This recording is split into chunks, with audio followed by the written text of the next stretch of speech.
Messieurs et dames, bien bonsoir, bien bonjour, bonjour, bonsoir tout le monde. Bienvenue sur le plateau de Kifos-nous, le magazine de l'intelligence collective en action. Alors, ce soir, je vous emmène vers un groupe de réflexion qui s'appelle le groupe L'Ouverture, dans notre voyage sur le continent de l'intelligence collective. Et nous avons le plaisir, l'honneur de recevoir donc Monsieur Antoine Delblond.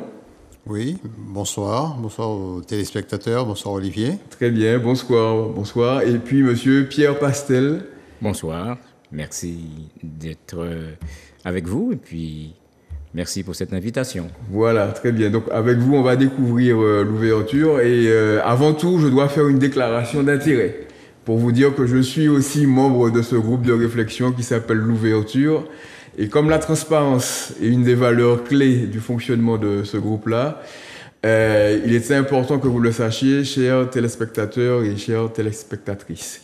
Alors, donc Antoine Delblond, président, animateur, fondateur du groupe de réflexion L'Ouverture. C'est quoi le groupe L'Ouverture et ça répond à quel besoin? Alors, le groupe L'Ouverture vient d'une réflexion, disons, qui a débuté il y a à peu près 6 ou 7 ans, sur la nécessité d'un lieu de réflexion. On appelle ça des think tanks en général, un centre de réflexion sur l'outre-mer, de manière indépendante, objective, avec des gens qui sont motivés, par l'outre-mer et non pas par leur propre intérêt, etc. Et puis ensuite, des gens qui veulent analyser, non pas critiquer. Justement, comme le dit le titre de l'émission, notre objectif n'est pas de critiquer, mais d'analyser tous les éléments pour savoir quelle force nous permettra d'avancer. D'accord. Et est-ce que vous pouvez nous dire un petit peu d'où vous parlez, qui vous êtes, quel est votre parcours, Monsieur Delblond? Bien sûr. Alors, je suis né en Martinique, j'ai grandi à la rue Bénac, et donc j'ai fait le lycée Schellcher.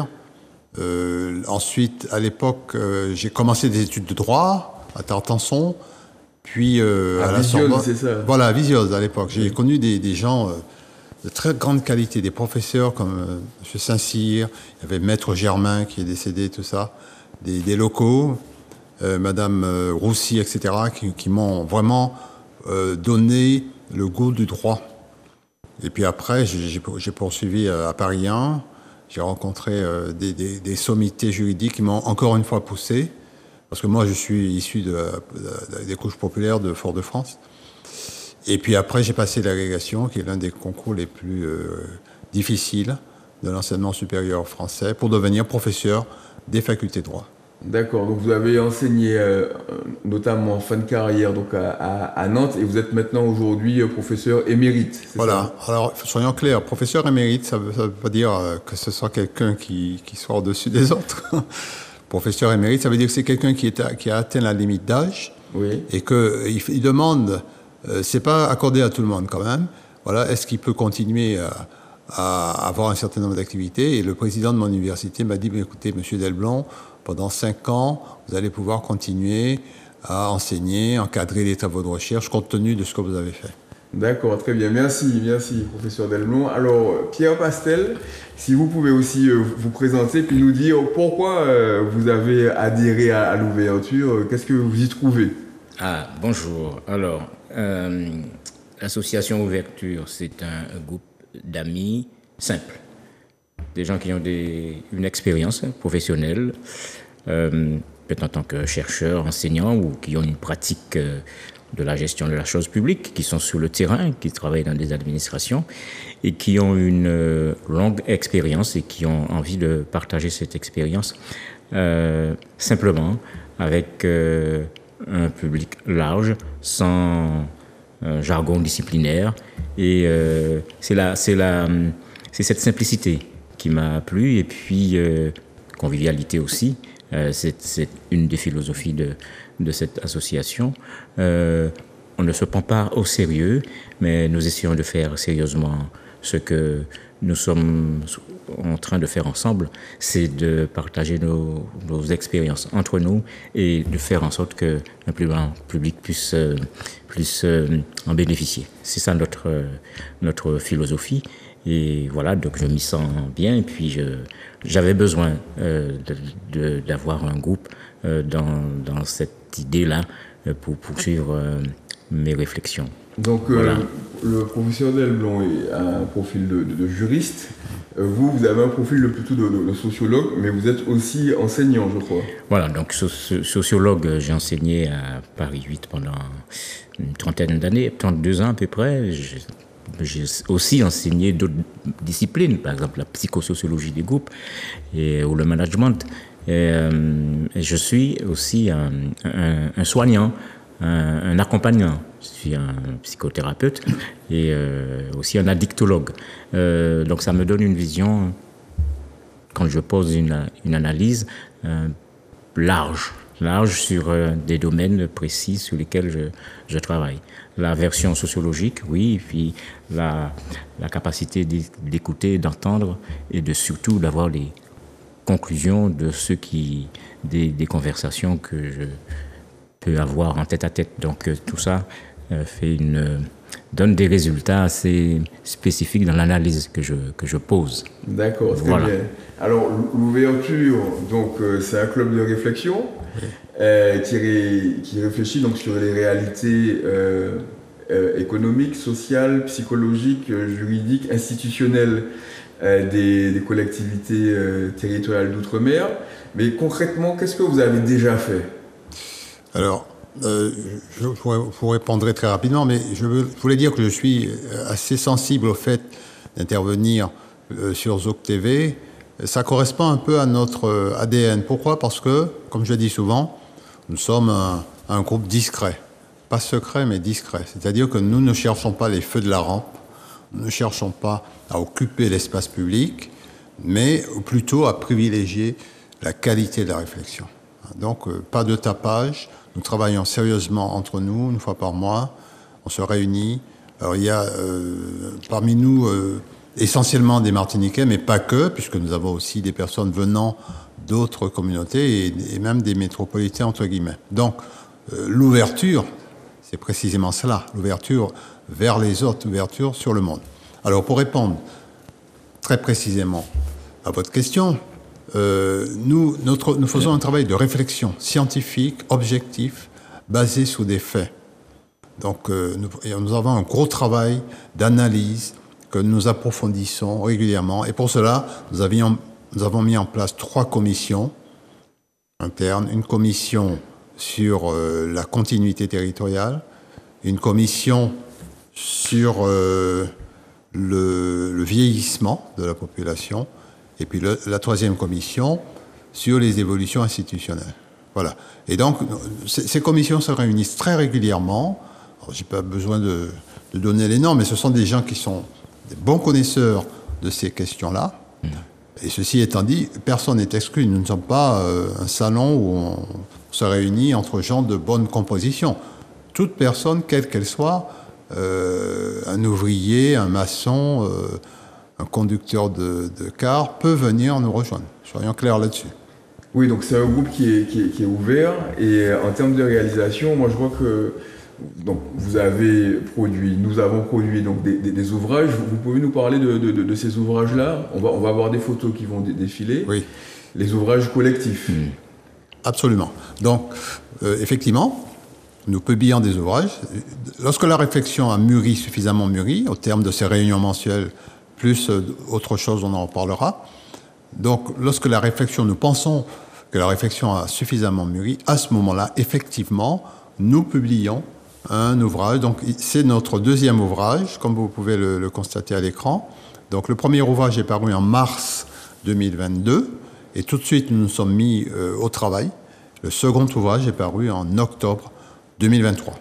Alors, je précise que ces ouvrages-là sont disponibles dans toutes les bonnes librairies de l'île de Martinique, et aussi pour ceux qui nous regardent aussi donc à Paris ou dans l'Hexagone, donc à la librairie Calypso. La librairie caribéenne donc du 11e arrondissement. 14e. Et du 14e, pardon. Et puis, bientôt, pour nos téléspectateurs de Guadeloupe et de Guyane, ce sera bientôt en vente donc en Guyane et en Guadeloupe. Et quelle a été votre contribution, Monsieur Pastel, dans le dernier ouvrage donc de l'ouverture? Oui, donc je rappelle et je soutiens ce que vient de dire notre président Delblond. Nous sommes dans une démarche pluridisciplinaire. Donc c'est en ce sens que chacun a sa place et il n'y a pas de place prépondérante dans la qualité de la réflexion ou dans les disciplines choisies. Et nous essayons de faire, de conjuguer toutes ces connaissances pour pouvoir avoir une analyse entre guillemets large, globale, d'un sujet précis. Sur le dernier ouvrage, j'ai produit l'introduction de ce document qui avait pour titre le développement. Donc la notion du développement, et c'était ça, sur quoi j'ai travaillé, avec un sous-titre du paradigme de la synchronisation et la désynchronisation du développement. C'est un bien grand mot, mais sur cette rubrique-là, l'idée c'est de voir c'est quoi, quel est l'objectif de toute l'activité humaine d'une manière générale sur un territoire, c'est de faciliter le développement, mais avec un soubassement affectif, entre guillemets, c'est de provoquer le bien-être de tous ceux qui habitent ce territoire et que chacun puisse avoir sa place. Donc la réflexion, c'est autour de ça. Définir la notion de développement au sens large, tout en tenant compte des théories, des classiques, mais ce que nous voulons dire et rappeler à tous, c'est que le développement doit d'abord viser le bien-être de tous. Très bien, merci beaucoup. Alors, il y a des ouvrages, il y a des commissions qui travaillent régulièrement, donc qui font un travail de fond, les 3 commissions que vous avez évoquées. Mais il y a aussi donc, des conférences, des rencontres, des échanges avec le public. Monsieur Delblond, est-ce que vous pouvez nous en parler? Donc, on voit là des images d'un colloque qui a eu donc, à Nantes. À Nantes. Voilà, c'était, je crois, en octobre 2023. Oui, ça fait 3 mois. Voilà. Vous pouvez nous en parler de ce colloque? Bien sûr. Oui. Alors ça, c'est le deuxième aspect de notre activité. Donc en plus des publications, nous faisons des manifestations publiques où tout le monde peut venir participer, qu'elles sont totalement gratuites sur inscription. Donc nous avons eu une première manifestation en octobre 2022, donc à Nantes. Ensuite, une deuxième manifestation en mai 2023, toujours à Nantes, sur le thème, c'est intitulé le Symposium de l'Outre-mer. Donc nous avons déblayé un certain nombre de thèmes en présence du député Giovanni et du député... Giovanni William, pardon, excusez-moi. Et du député Nadeau. D'accord, très bien. Voilà, et il y avait aussi le sénateur Patient qui devait venir, mais il n'a pas pu le faire. D'accord. Et puis la dernière manifestation date donc de octobre 2023, et l'intitulé était les populations d'outre-mer sont-elles protégées? En 3 temps, donc protection sanitaire, physique, protection économique, pouvoir d'achat, et protection sur le développement, la personnalité. D'accord, voilà. Très bien. Et puis, je crois qu'en Martinique, au mois de janvier, vous avez aussi organisé une rencontre publique, je crois, à l'hôtel de l'Assemblée. Absolument. Donc nous avons eu... une autre... Alors ça, j'ai parlé des colloques qui sont plutôt des réunions d'ordre scientifique. Et puis après les colloques, effectivement, nous avons des débats avec le grand public. Donc un en janvier, comme vous venez de le dire. L'autre s'est déroulé cette semaine, mardi 9, à la salle Émile Maurice de la CTM. Il y a quelques photos qui circulent sur Voilà, nous avons eu un très grand succès. Et puis nous prévoyons l'an prochain, pas l'an prochain, en fin octobre 2024, à nouveau une manifestation, mais cette fois, ça va se passer à Fort-de-France. Il y aura toute la publication, toutes les manifestations, la communication nécessaire autour de cette manifestation. Plutôt un colloque? Oui, plutôt des journées d'études. Parce que colloque, ça a un côté un petit peu entre-soi. Oui. Journée d'études destinée à tout le monde, sur des thèmes qui concernent directement l'outre-mer.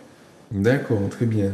Alors, je précise aussi que le groupe Ouverture est apartisan, donc, comme le dit donc son nom, donc c'est un groupe qui est ouvert à toutes les idées, hormis les idées extrêmes, bien sûr, c'est ça. Bien sûr. Et qui pratique donc la tolérance et le respect. C'est ça, M. Pastel? Tout à fait. L'ouverture. C'est bien le cas de le dire. Notre démarche, c'est véritablement d'inviter chacun à poursuivre les réflexions que nous proposons et puis aussi peut-être faire en sorte que ces réflexions ou les conclusions de ces réflexions soient reprises par n'importe qui. Et c'est dans ce sens que nous travaillons. Donc la tolérance, oui, l'extrémisme, c'est pas pour nous, mais nous savons que le bien-être intéresse tout le monde.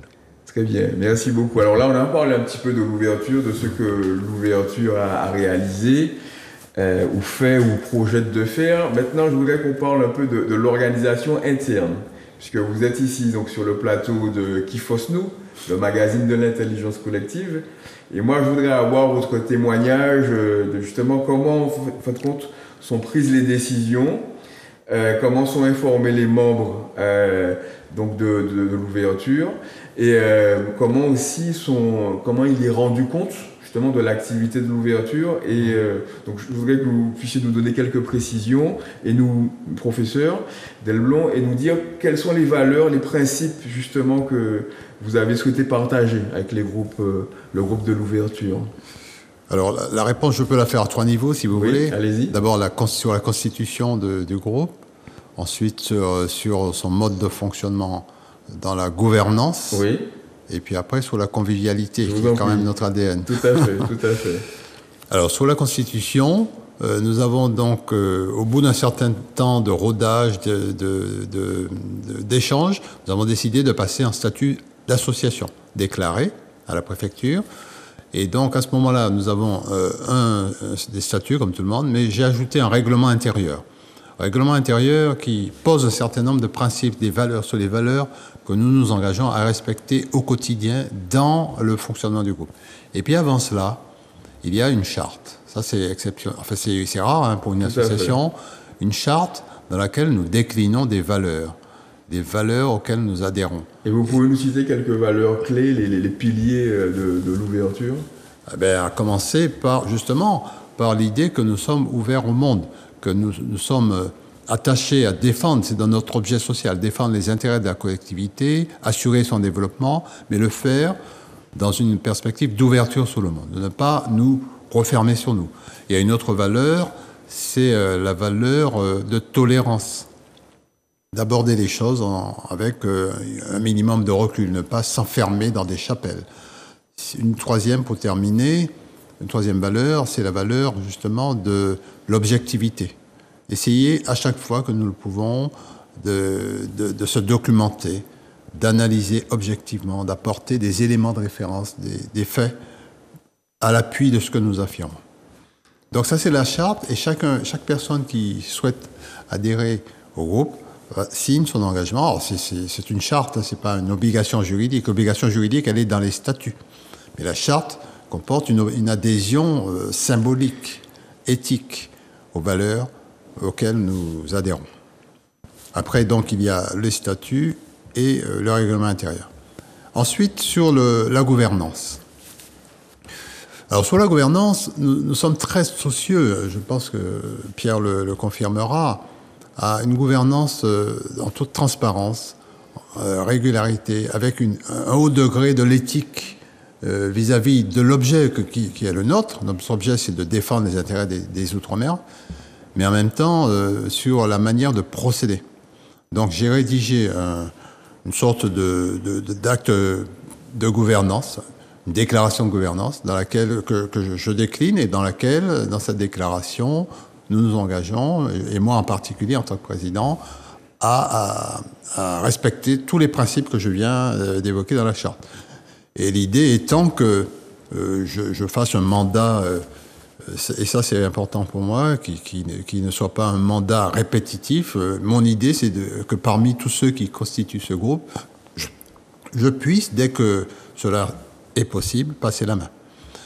Et puis il y a aussi la gouvernance budgétaire. Oui.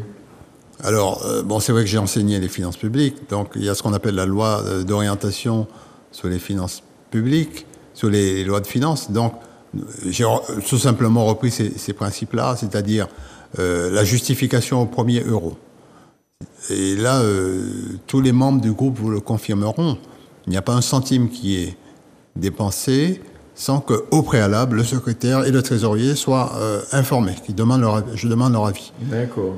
Et tous les groupes, dès que nous nous réunissons, une fois par mois, bon, évidemment, la réunion, c'est plutôt une réunion thématique, mais il y a toujours un petit moment d'organisation. J'évoque les questions budgétaires, d'organisation financière, etc. D'accord, très bien, merci beaucoup. Alors, Monsieur Pastel, comment vous vivez justement ce mode d'organisation? Est-ce que c'est un mode d'organisation que vous avez souvent rencontré dans les organisations auxquelles vous avez contribué? Oui, avec Monsieur Delblond, il faut considérer la gestion de cette association comme quelqu'un qui a pas qu'une main, mais deux mains, deux gants de velours dans deux mains de fer. Oui. Voilà. Lui, c'est la transparence. Et la transparence, comme il a dit, c'est l'ADN de cette association. C'est pour cette raison que nous nous y sentons bien et ça provoque la convivialité. Voilà. Nous acceptons l'idée d'être transparent. Et dans sa façon de faire, stricte, mais nous sommes d'accord avec cette rigueur. Donc ça nous donne de la latitude pour bien travailler ensemble, sans se chamailler. Donc voilà, donc c'est ça qui me séduit et qui fait que, eh bien, nous travaillons dans ce sens et je confirme. Oui, en effet, donc la convivialité, c'est un élément clé pour pouvoir maintenir, je dirais, la cohésion du groupe. On va avoir peut-être des photos donc, de repas, que ce soit à Paris ou en Martinique. Alors on pourrait se dire, ce sont des gens des intellectuels qui se donnent du bon temps, qui boivent du bon vin, et voilà. Mais en fait, je peux témoigner que ça sert justement la cohésion collective, la formation de l'identité collective et l'engagement de chacun des individus. Alors, on arrive bientôt donc à la fin de notre émission et moi j'aurais une question à vous poser sur la terminologie outre-mer. Je voudrais avoir vos deux avis. Alors, c'est un grand débat parce qu'il y a aujourd'hui beaucoup d'acteurs, je dirais, du débat public, martiniquais ou je dirais ultramarins, qui disent maintenant, il ne faut plus dire outre-mer, il faut dire dit ultramarin ou dit outre-mer, c'est-à-dire qu'il y a une distance qui est prise avec cette terminologie outre-mer. Et il ne faut pas plus parler de métropole, mais plutôt d'hexagone. Quelle est votre position à tous les deux, de façon très synthétique, très rapide, sur ce débat-là? Qu'est-ce que vous en pensez? Là, vous posez une question particulièrement difficile et sensible, parce que il y a l'outre et puis il y a la mer. Oui. Hein? Parfois, on fait en outre-mer, on fait de l'outre. Hein? on fait en outre-mer ce qu'on ne fait pas ailleurs. D'accord. En termes de transparence, manque de transparence parfois, et en termes de gestion déséquilibrée de la chose publique, par exemple. Et on peut dire que souvent on fait de l'outre-mer. Et c'est assez connoté ce que je suis en train de dire, mais c'est particulièrement sérieux et grave ce que je suis en train de dire là. C'est que nous manquons de responsabilité. Dans ce que nous faisons. Nous manquons d'évaluation, d'auto-évaluation dans ce que nous faisons. Là-bas, je constate que dans ma démarche, ma seule démarche, oui. on me demande souvent de faire des évaluations d'actions entreprises par telle ou telle institution. Oui. Voilà. Et je pense qu'en Outre-mer, il manque un peu d'évaluation à ce niveau. D'accord. Donc, je ne suis pas sur le débat outre-mer ou pas outre-mer, quel vocable. C'est ce qu'on y met, ce qu'on met dans cette réalité qui compte pour nous. C'est ce que l'on fait sur le terrain qui compte pour moi. D'accord, très bien. Merci beaucoup, Monsieur Pastel. Et Monsieur Delblond? Alors, c'est vrai, moi je suis un petit peu dans l'entre-deux par rapport à cette question terminologique. Bon, les juristes accordent une importance fondamentale aux mots, au droit. Hein. Une contravention, c'est pas un délit. Un délit, c'est pas un crime. Vous savez bien. Donc, les mots ont leur impact sociologique. La manière de dire contribue souvent soit à enfoncer l'autre, soit au contraire à apaiser. Quand vous avez fait du mal à quelqu'un, le fait de le dire, et puis de le dire avec les bons mots, ça permet d'apaiser un petit peu. Et je pense que vis-à-vis de toutes ces possessions ex-colonies, je pense que c'est pas négligeable quand même d'avoir des mots qui, sinon, demandent pardon, mais des mots qui reconnaissent ce qui s'est passé.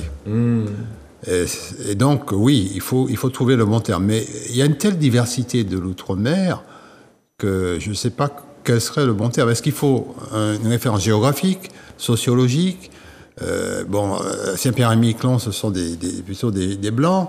Nouvelle-Calédonie, il y a les Kadash, et les Kanaks, les Kadosh. C'est très compliqué. Oui. Alors, pour terminer, je pense qu'il faudrait trouver plutôt une référence géographique. Et lorsque j'ai eu mon baccalauréat, ma marraine, c'était une fouillalaise qui m'aimait beaucoup, qui s'appelait Madame Enit. Elle m'a offert un ouvrage. Et vous savez quel était cet ouvrage? C'était un ouvrage, il avait une belle couverture papier glacé, de Gaston Monerville. Oui. Le titre, c'était « De la France équinoxiale ». Ah, très bien.